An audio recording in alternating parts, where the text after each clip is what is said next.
Assalamualaikum warahmatullahi wabarakatuh. Bismillahirrahmanirrahim. Alhamdulillahirabbil alamin wassalatu wassalamu ala asyrafil anbiya'i wal imamil mursalin sayyidina Muhammadin wa ala alihi wa sahbihi ajma'in. Amma ba'du.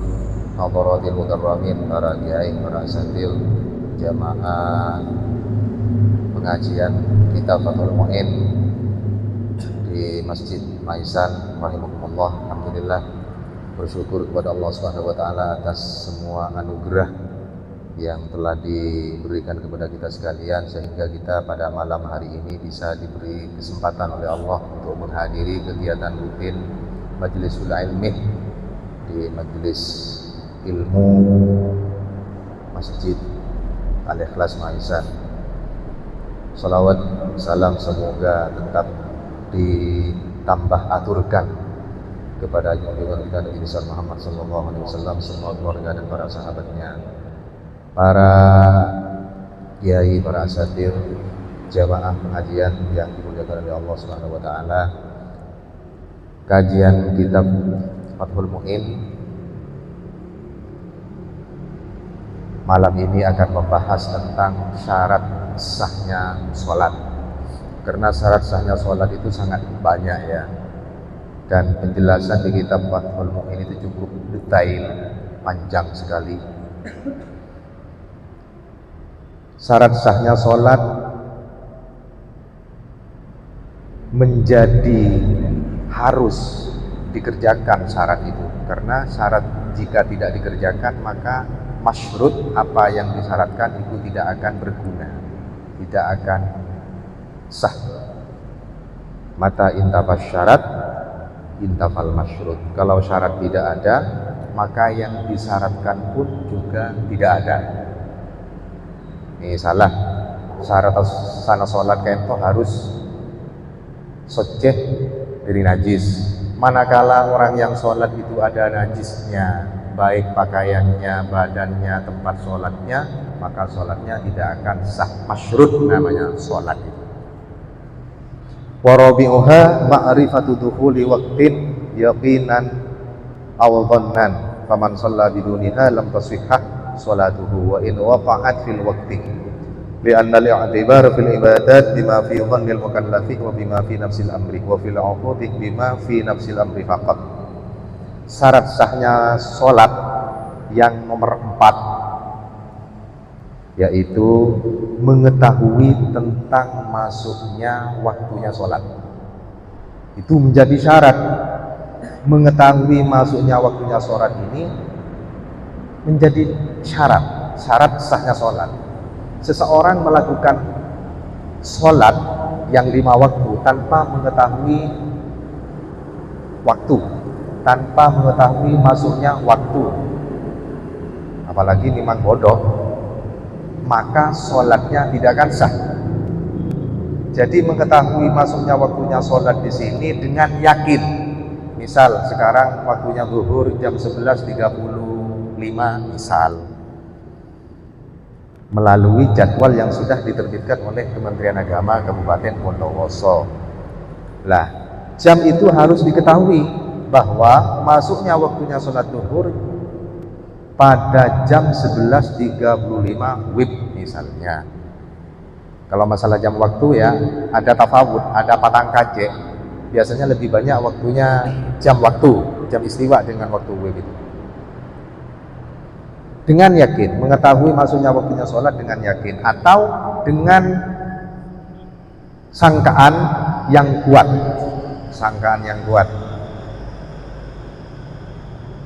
Misal waktu zuhur tidak ada matahari, sinar matahari. Tidak ada sinar matahari karena awan misalnya. Tapi karena kita mengetahui waktunya sholat itu melalui jadwal, maka bisa menggunakan jadwal sholat, maksudnya sholat itu. Atau ada orang yang sangat mengetahui tentang masuknya waktunya sholat, maka kita bisa percaya kepada orang yang memberikan kabar tentang masuknya waktunya sholat itu. Begini, Faman shalla biduniha lam tusihha sholatuhu wa in waqa'at fil amri. barang siapa yang sholat tanpa mengetahui masuknya waktunya sholat, maka sholatnya tidak sah walaupun tepat waktu. Walaupun tepat waktu, tapi karena tidak mengetahui masuknya waktunya sholat, sholatnya tidak akan sah sekalipun sholatnya itu sudah tepat waktu. Misalnya jam 11.40 kan sudah masuk waktu zuhur. Berhubung orang yang sholat ini memang tidak tahu masuk waktunya sholat, maka sekalipun orang yang sholat ini sudah mengetahui sholatnya tidak akan sah. Kenapa? Karena tidak mengetahui masuknya waktunya sholat, sekalipun sholatnya itu tepat pada waktu. Oleh sebab itu, mengetahui masuknya waktunya sholat ini menjadi syarat sahnya sholat. Tanpa mengetahui masuknya waktunya sholat secara yakin atau dugaan yang kuat, maka sholatnya tidak sah sekalipun tepat pada waktu. Ini mohon. Sholat yang 5 waktu yang diwajibkan kepada kaum muslimin muslimat yang mukallaf ada 5. Zuhur, asar, maghrib, isya, subuh. 5 sholat dalam sehari semalam ini ada waktunya. Ada waktunya. Pertama, sholat zuhur. Karena sholat itu diperintahkan oleh Allah Subhanahu wa Ta'ala kepada Nabi Muhammad kepada umatnya, sholat itu ada waktunya. Innas sholata kanat 'alal mu'minina kitaban mauquta. Jadi sholat itu diwajibkan kepada kaum mukminat dengan waktu yang telah ditentukan. Pertama, fawaqtu zuhri min zawali syamsi ila masiri dhilli kulli syai'in mithlahu ghaira dhilli istiwa'in. Untuk mengetahui waktunya zuhur, pertama kan sholat zuhur ya, sholat zuhur. Waktunya sholat zuhur mulai dari tergelincirnya matahari, mulai dari lecerah matahari. Tergelincirnya matahari itu artinya matahari dari pandangan mata kita itu sudah agak condong ke barat sedikit, berkondung ke barat seperti masuk pun waktu zawal namanya. Ketika matahari itu sudah condong sedikit ke arah barat dari tengah langit, agak miring ke barat sedikit, maka waktunya zuhur sudah masuk.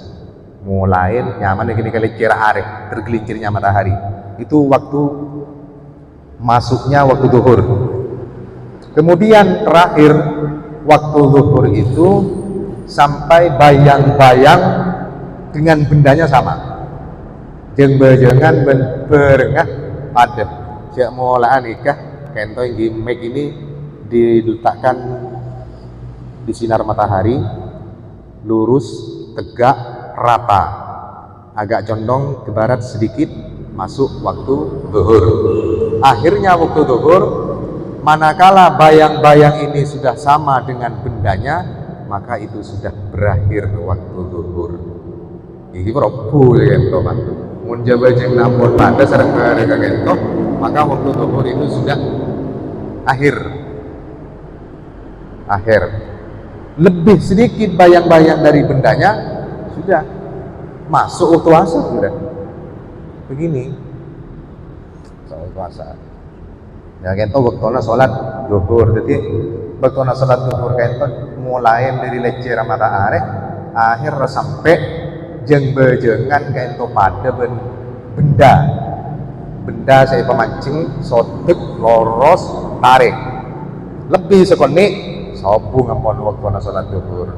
Ketika sudah bayang-bayang itu lebih dari bendanya, maka awal waktu asar sudah masuk. Begini kita waktu salat zuhur banyak ya waktunya ya, ada waktu fadilah, ada waktu ikhtiar, tapi ini sangat panjang jika dijelaskan. Nanti kita diskusi saja. Nomor dua, nomor dua, sholat yang diwajibkan kepada kita kaum muslimin muslimat adalah waktu sholat asar. Waktunya sholat asar ini kapan? Waktu asrin min akhiri waktu zuhri ila ghurubi jami'i qarshi syamsin. Waktunya sholat asar mulai dari akhirnya waktu zuhur, habis waktu zuhur langsung masuk waktu asar. Akhirnya waktu zuhur itu sampai kapan? Akhirnya waktu zuhur itu kan sampai bayang-bayangan ini sama dengan bendanya. Lebih sedikit bayang-bayang dari benda, maka masuklah waktu asar. Masuk waktu asar. Tapi kadang-kadang nih ngandek, tidak nyaman dan mengakui kentok. Karena tak padu kan silain Pak. Saya lebih bagus ikut jadwal yang dikemenangkan rata nanti begini. Karena yang dari Kemenak itu sudah lebih dari waktu kayak mulai yokor bayang-bayang ini kapan lebih ya kan. Kayak mau pas yang kuih ya waktu na sholat asar ini kalau lebih seperti ini di aja kan yokor lebih adem kan ada si lain gitu pun dengan tanyaman gitu. Akhirnya waktu asar sampai terbenamnya matahari. Jadi waktunya sholat asar itu mulai dari bertambahnya bayang-bayang dari benda, akhirnya sampai terbenamnya matahari. Pokoknya matahari mau compet subung sekali, sobung kon asar. Mun ki beda arek ki beda waktu asar. Dengan to gampang iki. Nomor 3 waktu sholat maghrib. Waktunya sholat maghrib waktu maghribin minal ghurubi ila maghribis syafaqil ahmar. Waktunya sholat maghrib itu mulai dari terbenamnya matahari, terbenam matahari masuk. Jadi langsung ini, langsung. Waktunya akhirnya sholat asar kan sampai terbenamnya matahari. Terbenam matahari masuk waktu maghrib. Jadi waktu maghrib itu diawali dari terbenamnya matahari sampai ila maghribis syafaqil ahmar, sampai hilangnya awan yang merah, miga-miga merah. Kalau di sini arahnya berlaut barat selatan, berlaut kan selatan deh. Kenapa pun berlaut? Berdaya. Kipon berlaut sini kemon ki. Selatan kan laut. Berek selatan.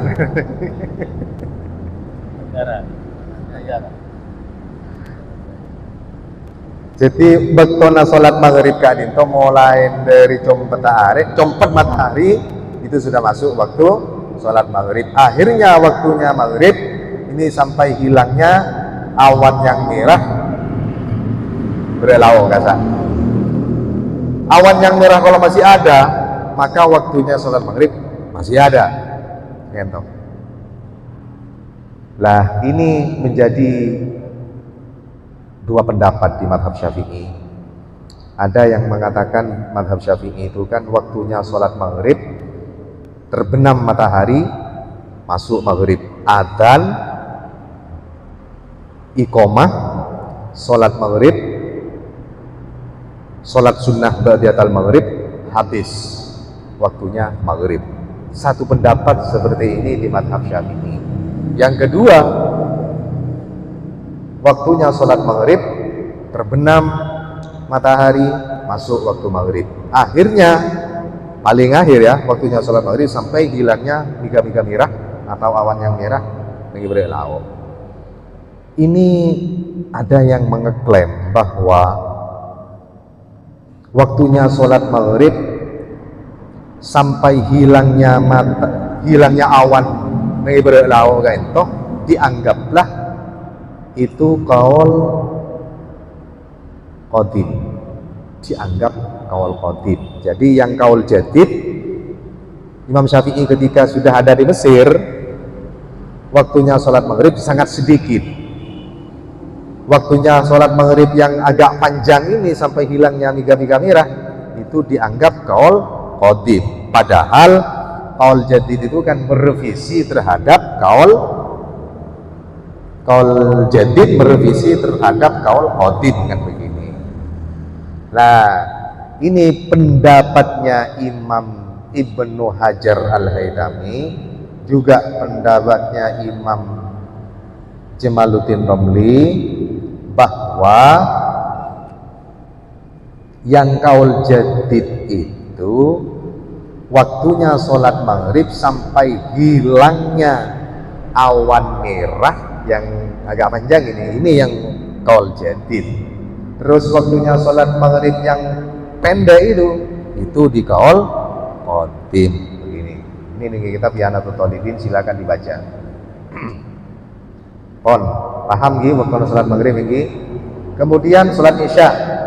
Waktu sholat isya fa waktu isya'in min maghribis syafaq ila tulu'i fajri shadiqin.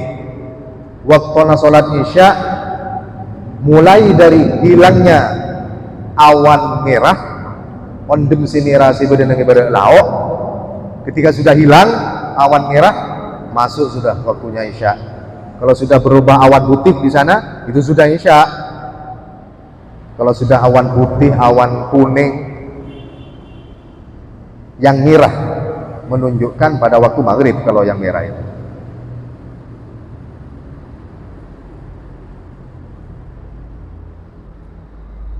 Kalau yang kuning, awan yang kuning, awan yang putih itu sudah menunjukkan masuknya waktu sholat isya. Kalau yang merah, waktunya maghrib masih ada. Ini berlawa karwah. Akhir waktu sholat isya itu sampai ke metona fajar sodik, sampai terbitnya fajar sodik. Ini remor. Fajar ini ada dua, bada fajar sodik, bada fajar kadhib.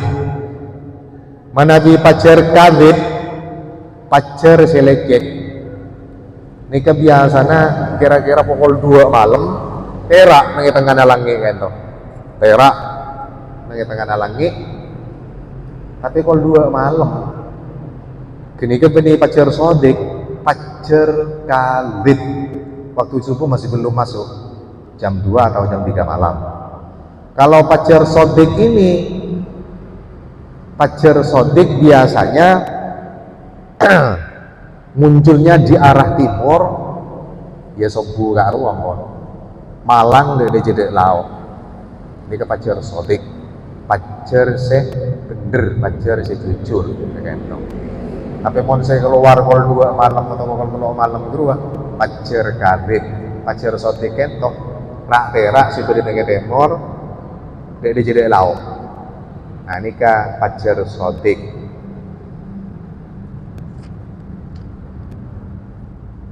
Kemudian sholat subuh kentok dimulai dari terbitnya fajar sodik sampai terakhir waktunya sholat subuh sampai terbitnya matahari. Mulai dari metona fajar sodik sampai dan matona arif. Selama matahari ini masih belum terbit, maka waktunya subuh masih ada.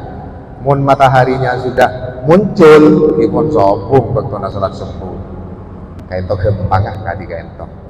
Kaulah sering panjenengan sedajah tak oleh adi inginin waktu kita masuk waktu lah sholat tak kita sah. Tak oleh ngahiraki waktu tak ingin. Punten. Mun ngahiraki waktu ini kan haram jala waktu nala sobung ya sholat kan. Ini pun haram, tasa gila haram kan saya itu. Jadi kita dianjurkan oleh Nabi Muhammad SAW itu untuk sholat tepat waktu. Bahkan kalau bisa kita harus sholat tepat waktu, awal waktu dan berjamaah. Saya itu. Ini kan waktunya sholat selama waktu. Bagaimana kalau sholat di luar waktu? Kalau ada hukumnya haram ya. Waktunya sudah tidak ada, pas sholat di luar waktu ya haram. Tapi kalau kobok nggak apa-apa. Yang namanya kobok misalnya mau mengkobok maghrib di waktunya sholat isya, ya nggak apa, yang namanya sholat kobok. Kapan saja kalau sholat kobok itu nggak apa-apa. Tapi mau sholat ada bukan kobok nggak boleh. Maju waktu atau di luar waktu. Kalau sholat ada tidak sah dan hukumnya haram. Pon, saya kentok. Mungkin ada yang mau ditanyakan, disilahkan.